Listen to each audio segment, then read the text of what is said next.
Hello, welcome to Season 7 of The Horrific Podcast. We're two friends who live in different places but share a love for scary movies. In each episode, we both watch the same movie on our own and then record a conversation about what we liked, what we hated, if we were scared, and maybe even some larger truths about why people watch horror movies in the first place. This season, our theme is the current state of horror. We'll be watching 20 or so movies from the last couple of years, reviewing them like normal, and then also talking about some of the larger trends we see. If you want to see the list and follow along, check out our website at thehorrific.com. Thanks for joining us, and we hope you enjoy the episode. So say what you will, I think this was by far the funniest Home Alone sequel. Yeah, it was. It's like Rory Culkin was playing what real Macaulay Culkin wants to be now.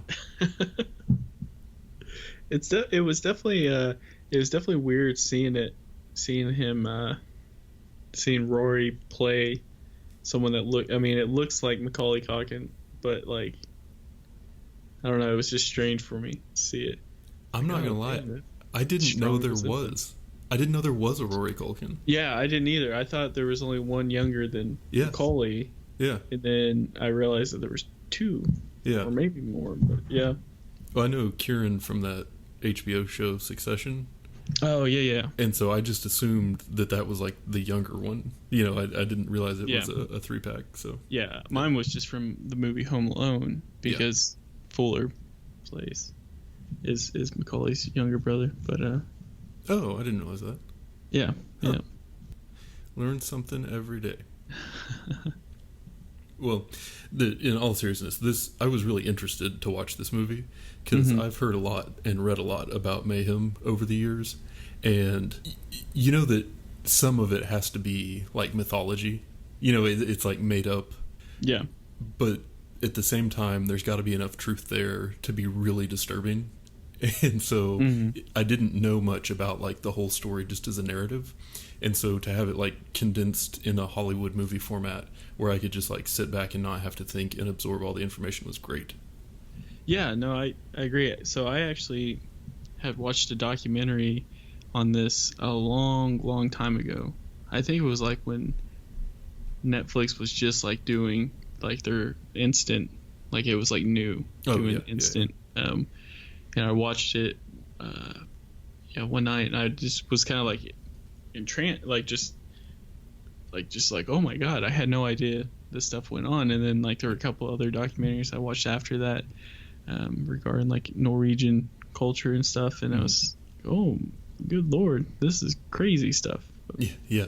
Well, and I think it's the Disgraceland podcast that had an episode about Mayhem that was really good, but I think it got into more of the stuff that has since like a lot more of the legend stuff and not as much like the true stuff.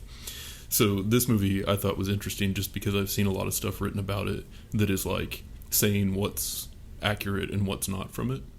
So it's at least kind of sparked the discussion about that, which is interesting. But, yeah. Yep. Well, cool. I'll introduce it and then we'll get on with it. Sounds good. In 2018, Vice Films and Insurgent Media brought us Lords of Chaos, a film adaptation of a book of the same name that is based on the Norwegian black metal scene from the early 90s. The story is told from the perspective of Euronymous, played by Rory Culkin, who is the founder and guitarist of the band Mayhem. The events in the film are all based on real things that happened in Norway, but several details are known to be fictional.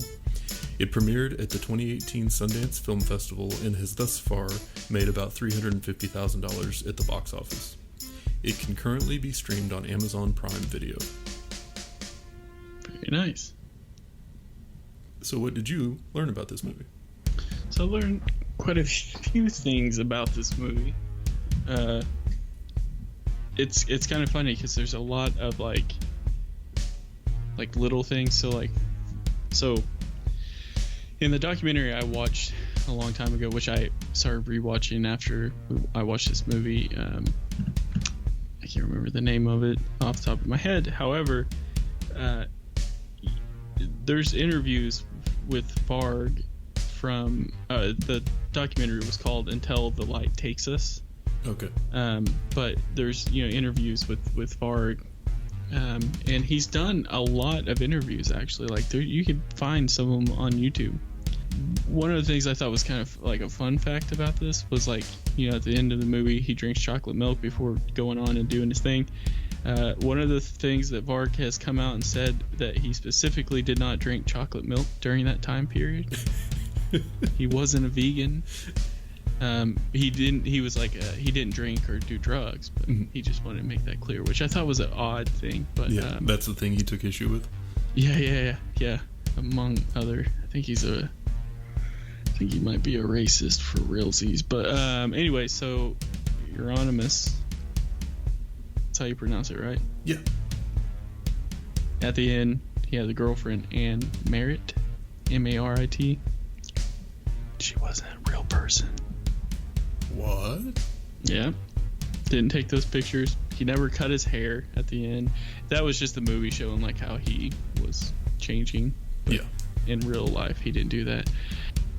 The other thing is that also one thing Varg wanted to make sure of is that he wasn't a fan of scorpions. He didn't have a scorpion patch on, which I thought was kind of funny too. Yeah. Okay, so it's a legit thing that churches were burning down during this time due to, it was just during this time, probably black metal, I don't know. The bomb explosion that happened in the film, you know how, like, they had that failed bombing that they did with the church, that was actually, like, supposedly legit, like, and it's in his in Varg's autobiography, but he talks about that actually happened. It failed. They were gonna blow one up and it failed, and so that was based on truth, but it was just like a different church. I guess you could tell what churches they were at or something in this. The only church burned down conclusively linked to Euronymous is the church Holmenkollen, HOLMENKOLLEN, which was done on August 21st, 1992, in which Varg and Emperor drummer Faust were also involved and later busted. However, there is no record of Euronymous and Varg touching the church they have at earlier in the film. So the failed bomb happened. It's kind of crazy. And also, like, so this murder actually happened. In a YouTube video I watched about it, Varg speaks about what happened and why he thinks it's going to happen. The movie kind of seems like it's making Varg out to be like a bad guy, but the documentary that you watch, or like if you watch those, like, it's definitely not this situation, at least. So when I watched this movie, I was always under the impression that this Varg guy was kind of saving his life.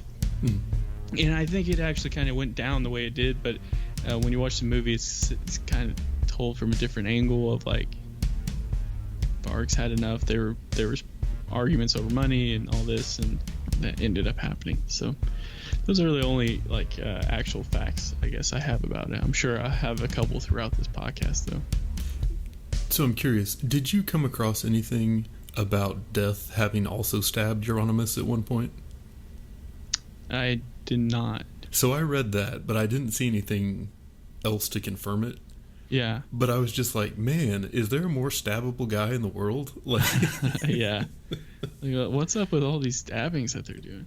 Dude's just asking for it. I know, man. Yeah. No, so not from what I saw. So like I was really reading about it because it was definitely, like, this is definitely interesting to me. Oh, yeah. One, because I was already kind of aware of, like, the situation just based off that a couple of documentaries I saw, and, like, it's just, yeah, it was just great because being a musician, yeah, exactly, you hear, like, you know about all these different genres, but you hear, black death metal, and you're like, I just assumed it was something, I don't know, I didn't listen to it, and so then you realize that it's not just a genre, like, it's a way of life to some people out there, and I'm sure all over the world now. Oh yeah, and it's just a crazy thing.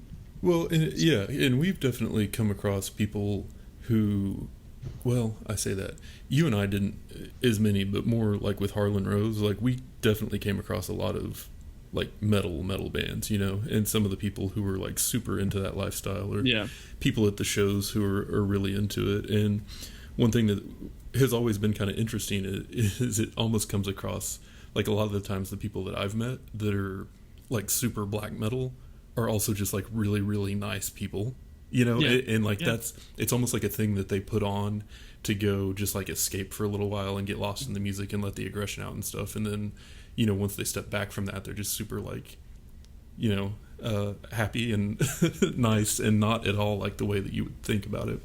And so that was one thing that was really interesting to me with this, was sort of where it started.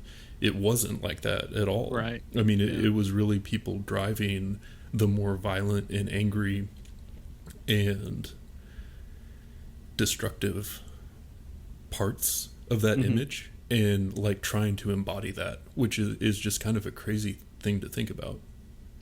Yeah, and I think that with anything, you're going to have like extremists, you know, and I think that it's probably like that just with that case, where it's like, hey, let's put on some makeup, listen to some metal, go burn a church down. It's like, I don't know, should we? It's like, well, what else we got to do? Snow's out here 10 months out of the year. Yeah, I mean, it's interesting. And the whole way the story was set up, I thought, let's stab a couple people. Let's go just put some makeup on. Let's all stab Euronymous. Yeah, dude's asking for it. Come on, he's asking for it. Yeah. But it was like a lot of times with horror movies, you know, we've talked about they start off with like the based on a true story or based on real events or whatever. I like that this one started with based on truth, lies, and what actually happened. Because the whole like screenplay is an adaptation of a book that is like self-acknowledged sort of historical fiction.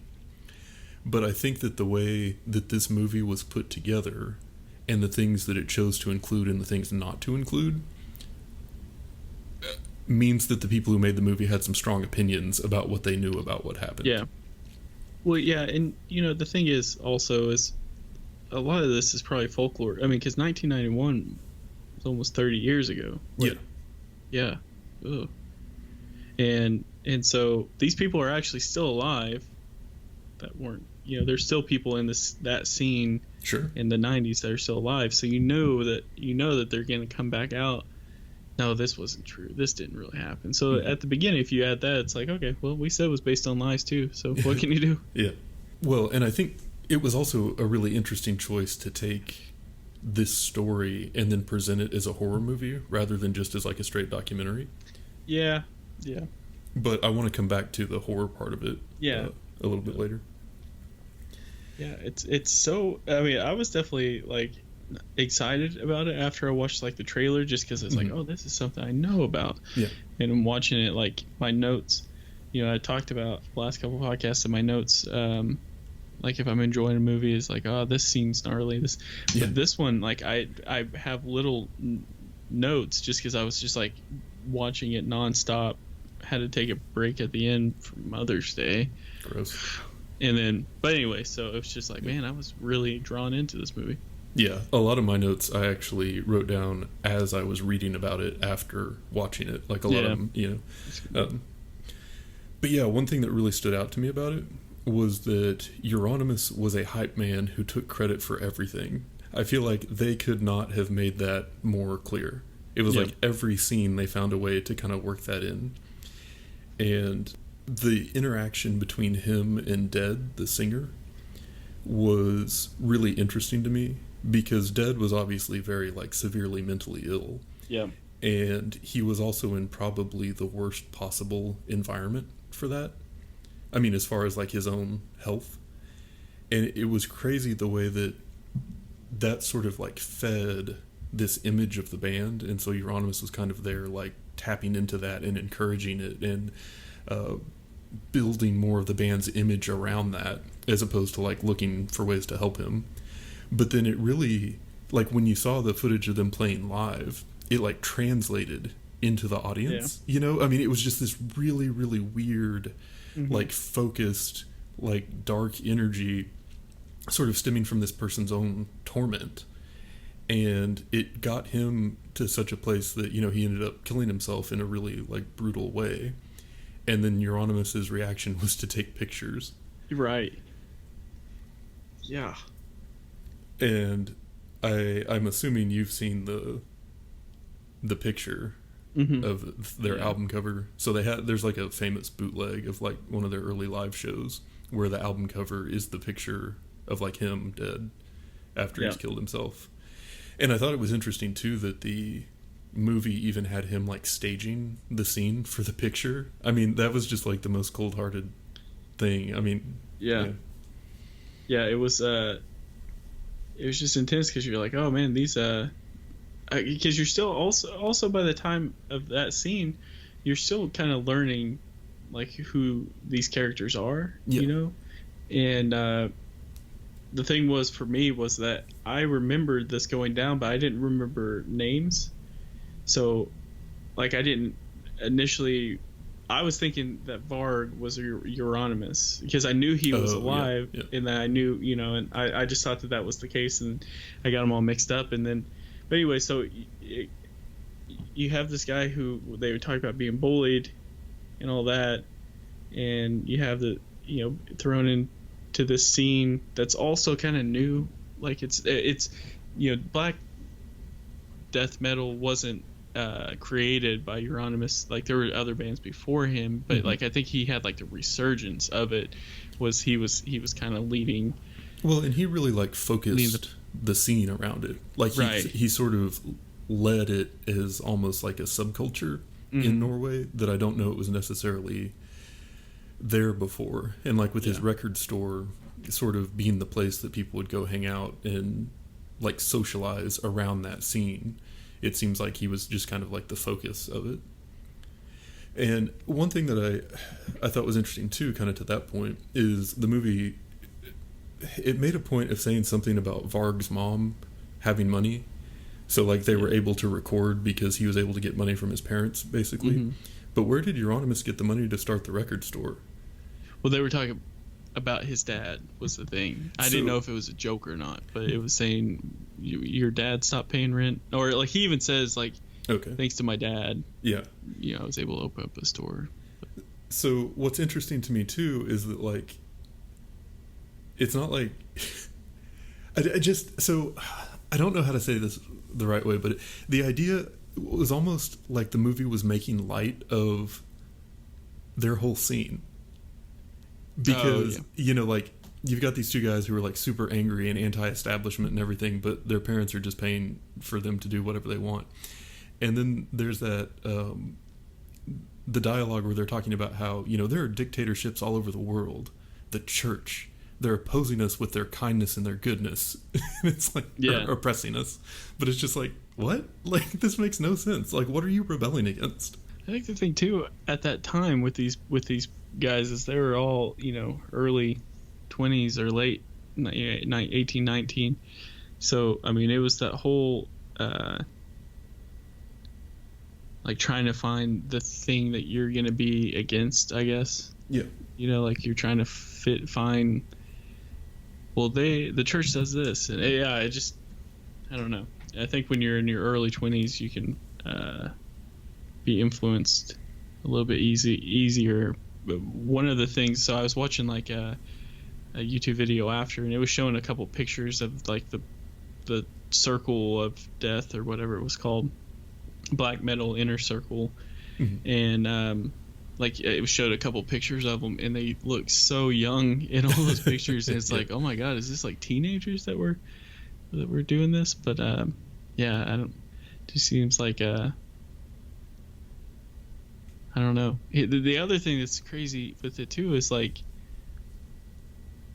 how much does it affect, like, your environment affects like moods and how you act and stuff like that.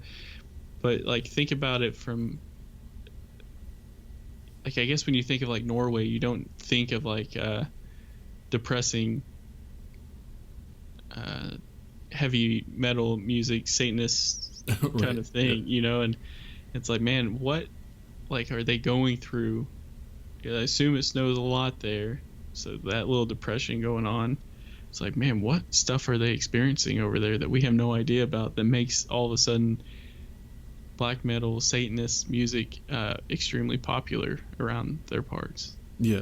Well, and not even just the music, but like just that whole imagery and culture. Yeah. And, like, the violence and everything else that came along with it, for that to actually, it was about more than the music. It was kind of about them as people, the way I saw it. But that's kind of getting into what I see as like what was scary about this movie. Because when I read that it was a horror movie, I just assumed it was going to be like a slasher. And it was definitely gory, but it really never went fully the way I expected it to. Because it's a horror movie about Satanists that doesn't have anything supernatural in it at all. Yeah. You know what I mean? Like, there's never, like, I heard the devil tell me to do something. There's never any, like, incantations or rituals or anything. I mean, it's like, they're doing all this bad and destructive stuff. It seems like almost out of boredom or their own personal issues. But since it's all wrapped up in, like, this evil and violent imagery and scene, the people either allow or, like, feed it. And then when you add fame on top of all that, even if it's just, like, fame within that group, it all just sort of boils over, and you see the way that plays out, and, like, people get hurt, people die. And so the movie was scary, but it was almost like because people suck and are capable of being awful, and not because of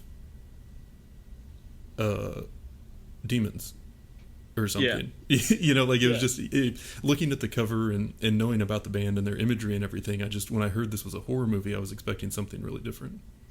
Yeah, I think you kind of hit the nail on the head. The horror aspect is everyday, regular people can do this crazy kind of stuff, or this crazy stuff. Yeah. As in, like, killing people and burning buildings and stuff. It's just kind of crazy to think about. Yeah, and one thing, too, that was sort of a theme running through it was kind of the constant one-upsmanship between Varg and Euronymous. And definitely that was one of the things is, like, well, we've created this scene, now how do we out-scene each other?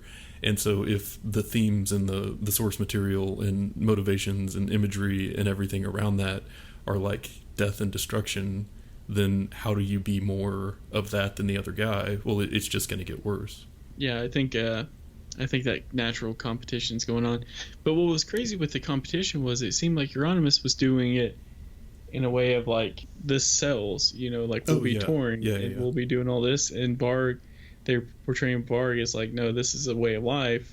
Mm-hmm. This is what we do. So it's like, what kind of one-up, like, was Varg trying to one-up Euronymous when he was just kind of telling some stories? Or my guess of what happened is that Euronymous' mystique started growing bigger than what he actually was. Yeah. I mean, because I think he started in, like, 1984. I think he started Mayhem in 1984. He died in 1993. So he definitely had 9 years of growing in the music celebrity industry. Born in 1968, so he was 14, 16 or something.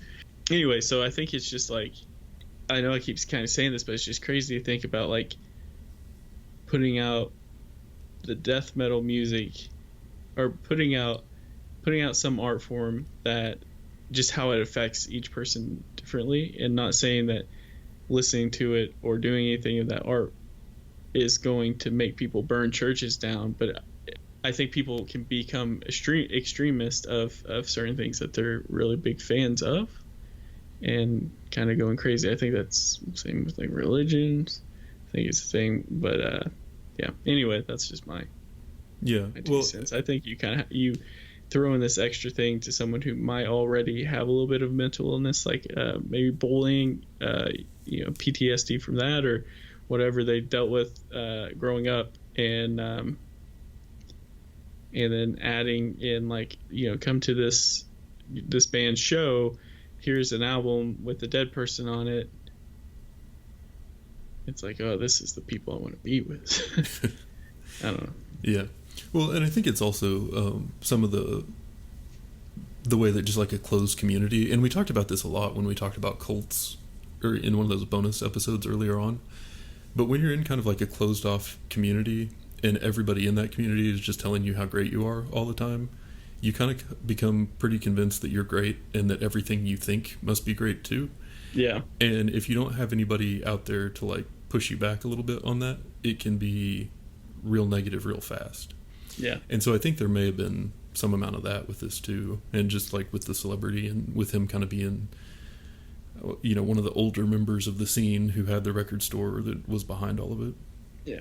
And I think what I was trying to say is, like, you're going to have that not just with black metal. I'm not saying that music makes you want to kill people, but like, say with hip hop, you're going to have someone from a small town in Oklahoma listening to hip hop thinking that's way of life, that with some of those songs where we rob, steal, and shoot and do all that stuff, they're going to take that to the extreme. Now you can have someone who's level headed that's like, oh, this is a great beat, this is a great rhyme, like, it's just like feel the flow. You're going to have that with, you know, country music as well as some of the stuff. It's just, I think it's just what's the scary part for me is just the mental illness that we've kind of touched base on this whole series of really taking effect here, and just showing the extremes that people can actually do. And then in this case, it was in real life. Yeah, for sure. So and as far as like what makes this movie scary, I didn't really have like a big sense of dread, or, you know, there weren't like a bunch of jump scares or anything where I was really like afraid to walk around my apartment with the lights off afterwards.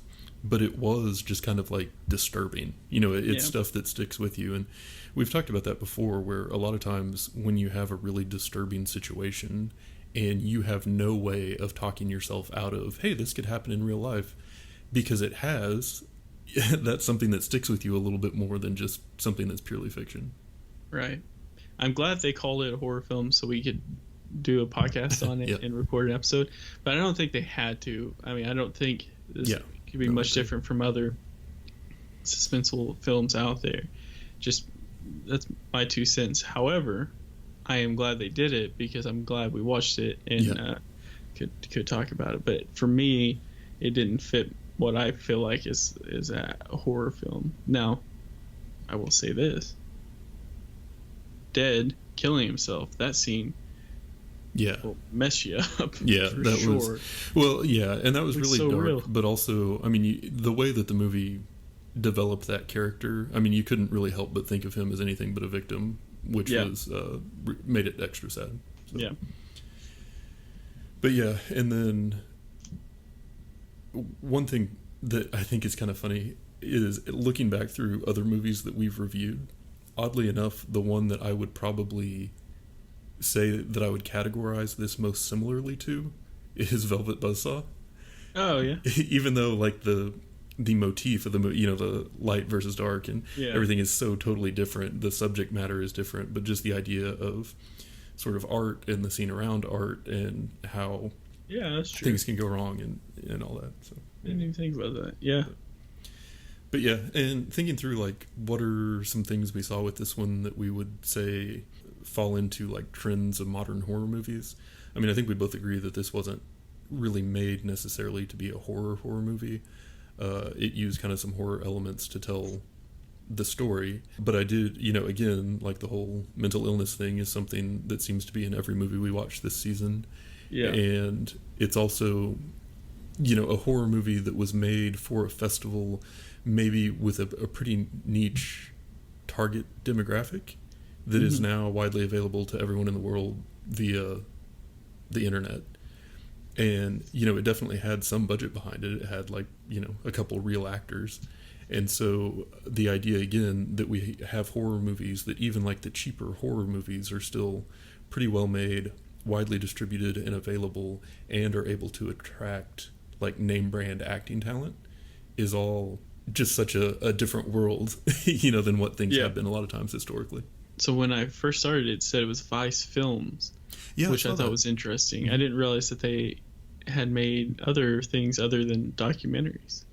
I didn't either. Did you look into any more of stuff they've done?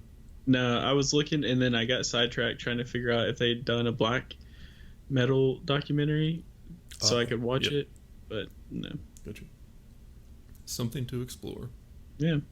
I think with this, like, I would only kind of categorize, like, a couple scenes as far as, like, horror goes, and that would be, like, the dead killing himself scene and the end scene, because the ending scene is for sure how it I feel like it would be, that could be in not an actual horror film, because this is, but it could be in another horror film because of Varg's lack of remorse, like his planning of what he was doing, hiding under the blanket when he was driving, just all that. It's like stabbing him down the hall. Yeah. Well, and kicking down the stairs, and the whole stabbing, it seems so real that you're like, oh my god. And they were definitely doing the whole thing where right before a character dies, they try to make you like him a lot. So he's cutting his hair and he's turning the corner and he's found this relationship that's healthy and he's moved somewhere else and is really ready to move on with his life in a more positive way. And then, the guy comes around the corner and just ends it all. But yeah, that's the way it'll go every time. That's why I don't look forward to doing anything. Yeah. Well, I have a question for you. Are we starting a black metal band now, or what? Yeah, obviously. Okay. And am I killing you in the future? Obviously. Oh, I was just hoping we could recruit someone else to play guitar so I wouldn't have to worry about it. Hey, what's Russell been doing? Just kidding. No. I tried to listen to some of that, and yet again, I mean, I'm just a simple-minded folk, but I just couldn't. I was just having some trouble with it, because it's like, oh man, they're like really into this, and I don't know, it wasn't for me. Yeah, teach their own. Yeah, I support it. Yeah, just don't stab anybody. I don't even care about that. Just don't stab me or you. Yeah, deal. That's for me. All right, fair. And that's it for today's episode. If you've listened this far, then thank you, and we hope you've enjoyed it. We're always looking for new ideas, so if you have any questions, comments, or movie suggestions, please send us an email at thehorrificpod@gmail.com. Or feel free to comment on or message our Facebook page. Just search for The Horrific Podcast. Thanks for listening.